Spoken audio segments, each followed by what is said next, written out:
Сәлем достар, сіздермен Алмагүл. Бүгін дәл осындай керемет дәмді болып шығатын пончикилер жасайтын боламыз достар. Дәмі өте керемет, ерекше болып шығады. Балаларымызға, отбасымызға ұнары сөзсіз достар. Өте дәмді, керемет және оңай жолмен ғана жасалынады. Жасалу жолына көп ингредиент талап етпейді. Үйдегі қарапайым заттармен ғана пісіресіз достар. Өте дәмі ерекше болып шығатыны сөзсіз, міндетті түрде жасап көріңіздер. Және менің арнама подписация жасап қоңырауша белгісін басып қойды ұмытпаңыздар достар.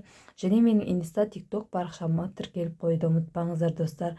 Міндетті түрде жасап көруге кеңес беремін.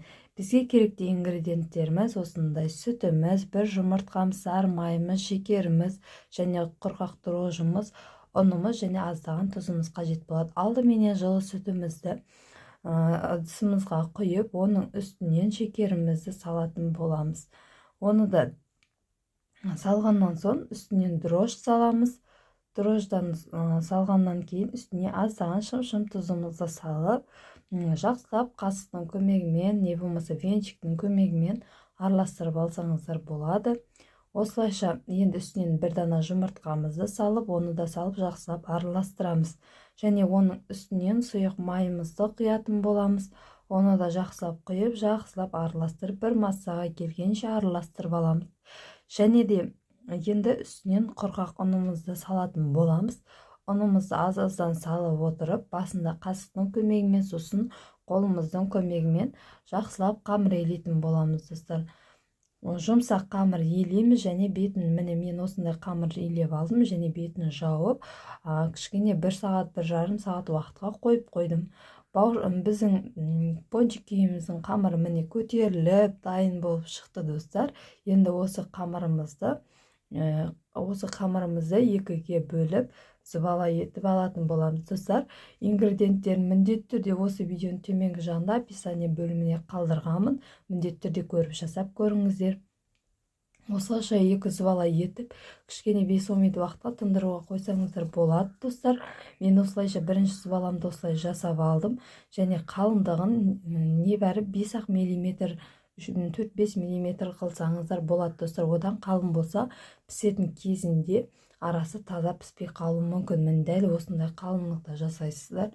Барлығын осылайша форма кесетімен, не болмаса осындай маған ұқсаған пиаланың көмегімен барлығын осылайша формаға келтіріп алсаңыздар болады достар.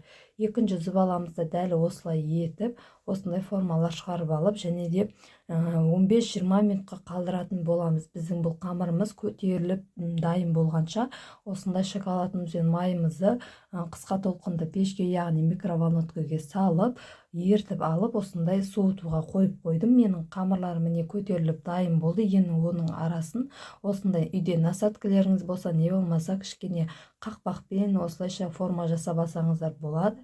Менде бұл жерде Вупипайдың насадкасы, сонымен орталарын осылайша кесіп дөңгелектетіп алдым. Бұл шыққан қамырларының барлығын тағы да бір қамыр етіп елеп, оны да дәл солай жайып, осылайша пончикилер шығарып аламыз артық қамырларынан достар. Міне дәл осылай жасап аласыздар. Өте дәмі ерекше болып шығады достар. Міндетті түрде менің видеомды жоғалта алмас үшін менің YouTube каналыма подписация батырмасын басып, және алдында қоңырауша белгісін басып қойды ұмытпаңыздар достар. Міне дәл осылай араларын тесікше етіп, осылай біркелкі кесіп аласыздар достар.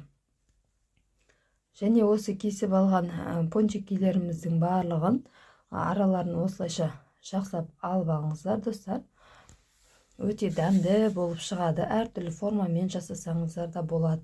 Түрлі гарнирлер қолдансаңыздар болады. Мен тек шоколадпен ғана істедім. Оған кішкене краситель қосып, әртүрлі түстермен сәндесеңіздер де болады достар. Енді осы пончикилерімізді дайындап алдық. Енді қызып тұрған майымызға 5 минут, 7 минут аралығында пісіретін боламыз. Бір бетін қызартып, екінші бетін қызарғанша етіп пісіріп алатын боламыз. Дәмі өте ерекше болып шығады достар. Міндетті түрде жасап көріңіздер. менің инста парақшама тіркеліп қойыңыздар, және дәл осылай тиктокқа жазсаңыздар тикток парақшамда да шығады. Мен барлық инста тикток парақшаларында жаңа рецепттерімді және ең бірінші болып осы YouTube каналымда бөлісетін боламын. Сондықтан да менің YouTube каналыма бірінші болып подписация батырмасын басып, қоңырауша белгісін басып қойыңыздар. Алдағы жаңа уақытта видеоларым, рецепттерім шыққан кезде сіздерге бірінші болып сообщение болып келіп тұратын болады достар. Міндетті түрде көріп жасап көріңіздер. Балаларыңызға жасап беріңіздер, өте дәмі ерекше болып шығады екен.